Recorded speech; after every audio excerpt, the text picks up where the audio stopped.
turabasuhuje aho muherereye hose, mukomeze kugubwa neza cyane, amahoro y'Imana akomeze kubana namwe aho muherereye mu bikorwa byanyu bigiye bitandukanye. Imana ibahe umugisha muri ibyo bikorwa muri gukora, byabahesha umugati, Imana ibahe guhaha mukaronka. Tugiye kurebera hamwe amateka y'umwami Yuhi wa gatanu Musinga. Wakwibaza ngo mbese Yuhi wa gatanu Musinga yari muntu ki? Yimye ingoma ryari? Yatanze ryari? Ese Yuhi wa gatanu Musinga ni izihe ndimi yavugaga? Ngira ngo tugiye kubabwira muri make cyane Yuhi wa gatanu Musinga. Yuhi wa gatanu Musinga ni umwe mu bami bayoboye u Rwanda mu bihe by'inzitane kandi mu bihe byari bigoye cyane, byari birimo ibibazo bigiye bigoye, ariko kandi yabitambutsemo gitwari nk'umwami, agaragaza ubuhanga budasanzwe bukomeye cyane.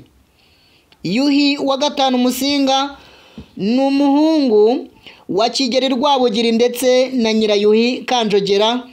Yimye ingoma mu Kuboza 1896 kugeza ku wa 12 Ugushyingo 1931.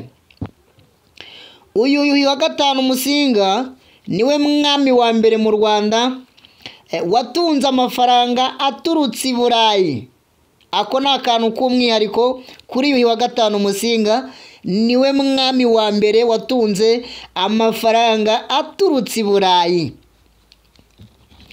Yuhi wa gatanu Musinga kandi nanone niwe mwami wa mbere wize amasomo yazanywe n'abazungu, dore ko uyu Yuhi wa gatanu Musinga yari umuhanga cyane mu kuvuga ururimi rw'Igiswahili ndetse n'Ikidage, ku buryo atigeraga akenera umusemuzi igihe yabaga ari kuvugana n'abazungu.